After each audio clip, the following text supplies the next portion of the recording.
Chinese बहू। Chinese बहू हमारी याद तो है ना आपको? भूले तो नहीं ना? हाँ भाई, थोड़ी देर में ही सही, लेकिन चाइनीज बहू की कहानी आ ही गई। क्या हो रहा है ये देश में? चाइना ने तो आतंकी मचा रखा है। अरे क्या हो गया? क्यों चाइना को कोसता रहता है? भूल मत, तेरी ससुराल चाइना की ही है। हाँ माँ, पर ये देखना, लड़ाई झगड़े, ये बीमारी, ऊपर से ये देश कितना चालाक है, अंदर न जाने क्या क्या करता रहता है। तभी अंदर से बहू की चिल्लाने की आवाज आती है। अरे क्या हो गया बहू, क्यों चिल्ला रही है? माँ जी, ये देखिए, ये रूस ने यूक्रेन की हालत क्या कर दी है। ऊपर से चाइना में दोबारा लॉकडाउन लग गया है। माँ जी, अब क्या किया जाए? अरे तो तुम लोगों को क्या परेशानी हो रही है, मैं तो यही नहीं समझ पा रही हूँ। वो क्या है ना माँ, हम लोग चाइना जाने की सोच रहे थे, सांगसू के भाई की शादी है। तो क्या? अरे कौन सा उन लोगों के यहाँ भाई घोड़ी चढ़ता है जो बहन काजल लगाकर नेक लगी? माँ जी, उसकी आंखें बहुत छोटी छोटी है, उसमें या तो पुतली रह सकती है या काजल। साले की पुतली निकाल कर काजल लगा दो, अंधा कहीं का। क्या क्या बोले तुम मेरे भाई के बारे में? अरे नहीं नहीं बहू, वो तो बोल रहा था कि तुझे नेक मिल जाएगा। बहन है ना तो उसकी।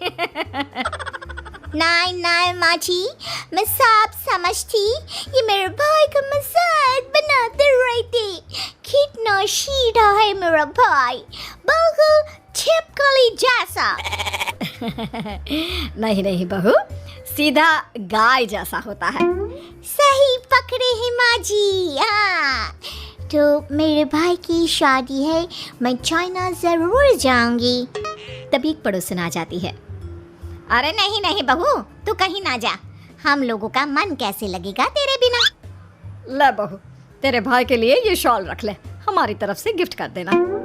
अरे सब कितने अच्छे हैं, मेरी चाइनीज बहू को कितने प्यार से तुम लोगों ने एक्सेप्ट कर लिया। सच में बड़ी भाग्यशाली हूँ मैं।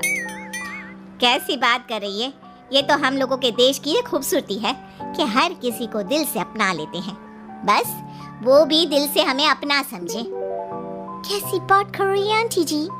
मेरे लिए आप सब सासू माँ जैसी ही हैं। मुझे भारत बहुत अच्छा लगता है, ये सबसे अच्छा देश है, मेरा भारत महान।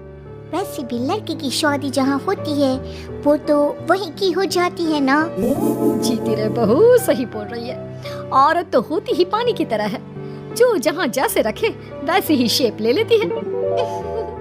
आंटी जी, ये थोड़ा सा ज्यादा हो गया, समझ नहीं आया। नो प्रॉब्लम, मैं चाय बना कर लाती हूँ। फिर क्या, वो दिन भी आ जाता है जब बेटे बहू को चाइना जाना पड़ता है। वहाँ जाकर बहू का भाई कहता है, मेरे बहन आ गए, मेरी बहन आ गए। मैंने सबको बोला कि सब हिंदी में बात करेंगे, नहीं तो बहन नाराज हो जाएगी। थैंक्स बॉय, हिंदी मेरी भाषा है, आप मुझे उसी में बात करना अच्छा लगता है। आपने जीजा जी से मिलो। ओ बहन, तुम अंदर चलो। सभी बहू को अंदर लेकर चले जाते हैं, लेकिन सांगसू का पति, वो तो बेचारा चाइना के ससुराल के आंगन में अकेला खड़ा रहता है। काफी देर तक जब कोई उसे नहीं पूछता तो वो माँ को घर पर फोन करता है। हाँ बेटा, पहुँच गए ना कुशल मंगल? हाँ माँ, लेकिन सांगसू पता नहीं कहाँ है, वो तो अंदर गई है, तब से बाहर आई ही नहीं। अरे कैसे बात कर रहा है? तो तू अंदर चला जा, तू बाहर क्यों है? अरे दामाद है तू वहाँ का, उन लोगों ने तुझे बिठाया, चाय पानी कुछ नहीं पूछा? नहीं ना माँ। तभी सामने से सांगसू आती है। आप अभी तक तैयार नहीं हुए और ये बैग लेकर क्यों कमरे से बाहर आए? इसे वहीं रख देते। कमरा? कौन सा कमरा? अरे कैसी बात कर रही हो, जब से तुम अंदर गई हो मैं बाहर ही तो खड़ा हूँ। बहू को बहुत हैरानी होती है और गुस्सा भी आता है। तभी उसका भाई और माँ आ जाते हैं। अरे सांगसू, अंदर खाना लग गया है। पहले ये बताओ कि मेरे पति को किसी ने खाना या पानी क्यों नहीं पूछा? वो भारत से ससुराल पहली बार आया है, वो भी मेरे कहने पर। उनकी इज्जत क्यों नहीं की? देख बेटी, तूने जबरदस्ती जिद में शादी की थी तो हम लोगों ने कर दी, लेकिन अब तुम ये सोचो, पूरी चाइना में मैं इस इंडियन को अपना दामाद बताऊं सो सॉरी। हाँ संगसू, और तुम भी चुप रहना, नहीं तो वो लोग मेरी शादी तोड़ देंगे। ओह, ऐसी बात है। कोई बात नहीं, मैं बाहर होटल में रह लेता हूँ, तुम वही करो जो ये लोग चाहते हैं। कैसी बात कर रहे हो?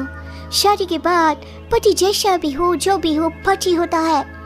वैसे भी तुम्हारे पूरे परिवार ने, सबने बिना सोचे मेरा साथ दिया, मुझे एक्सेप्ट किया, प्यार किया। मैं अपने देश में आपको अकेला कैसे छोड़ सकती हूँ? ये हिंदी फिल्म का ड्रामा बंद करो, मैं अभी अब बर्दाश्त नहीं करूँगी। चुपचाप अंदर चलो, नहीं तो ये शादी वादी यहीं खत्म करके इसे अकेले ही इंडिया जाना पड़ेगा। कैसी बात कर रही हो माँ? ये मेरे पति हैं। है नहीं छा, हम लोगों ने यहाँ वकील को बुला लिया है, जिसके बाद अब तेरा तलाक करा के हम यहाँ के चाइनीज लड़के से तेरी शादी करा देंगे। अरे कैसी बात कर रहे हो? हम तो यहाँ तुम्हारी शादी के लिए आए थे। नहीं नहीं, मैं सांगसू के बिना नहीं रह सकता हूँ। हाई वोल्टेज ड्रामा होने के बाद से ही सारा माहौल खराब हो जाता है कि तभी एक लड़की आती है। मैंने सारा इंतजाम कर दिया है, सांगसू की शादी का मंडप परसों लग जाएगा। तब तक इसके पति को कमरे में बंद कर देते हैं। सभी सांगसू के पति का हाथ बांधकर उसे कमरे में बंद कर देते हैं। ये क्या कानूनी है? आप लोग मेरे पति के साथ ऐसा नहीं कर सकते हैं। मैं किसी से शादी नहीं करूंगी, ये साफ बात है। पहले मैं अपनी शादी करूं, फिर तेरी भी शादी करवा दूंगा। सब कुछ तय हो जाता है, भाई की शादी हो जाती है। फिर वो दिन भी आ जाता है जब सांगसू की शादी वो लोग जबरदस्ती करने के लिए उसे मंडप पर ले जाते हैं। ऐसा मत करो, ये मेरी बीवी है। मैं किसी से शादी नहीं करूंगी। कैसे नहीं करेगी शादी? शादी तो तेरा बाप भी करेगा। हो, मैं करूंगा शादी। प्लीज कोई मेरी शादी किसी अच्छा औरत से करवा दे। चुप, बिल्कुल चुप। फिर माँ सांगसू और उसके पति से कहती है, तुम लोगों का बच्चा मेरी कैद में है। अगर तुम लोगों ने कोई भी होशियारी की तो मैं इस बच्चे को मार दूंगी। दोनों माँ का रूप देखकर हैरान हो जाते हैं। बच्चे की खातिर दोनों शांत हो जाते हैं और शादी की रस्में शुरू हो जाती है कि तभी सांगसू की सास पुलिस के साथ आ जाती है। माँ, ससुर माँ आ गई, मेरी माँ आ गई। माँ प्लीज हम लोगों को बचाकर वापस ले चलो। पुलिस सभी को गिरफ्तार कर लेती है। बेटी के बच्चे को मारने की धमकी तो कोई चुड़ैल ही दे सकती है। अरे तो ये चुड़ैल ही तो है। ये सही बोल रहे हैं, ये औरत किसी चुड़ैल से कम नहीं है। तभी उन लोगों का बच्चा भी आकर सांगसू के गले लग जाता है। माँ, तू सही समय पर आ गई, लेकिन तुझे कैसे पता चला कि यहाँ ये सब हो रहा है? बेटा, ये चाइनीज लोग ना होते ही धोखेबाज हैं। इन लोगों पर मुझे भरोसा नहीं था, इसलिए मैंने तेरे फोन को हमेशा के लिए मेरे फोन से अटैच कर दिया था, जिससे तेरे आसपास होने वाली सारी बात मैं सुनती रहूं। उस दिन भी मेरी तेरी बात हो रही थी तो तेरा फोन ऑन था, मैं सब समझ गई थी। मुझे माफ कर दो। नहीं, बिल्कुल नहीं। चलिए माँ जी, इंडिया वापस चलते हैं। आज के बाद मैं यहाँ कभी नहीं आऊंगी।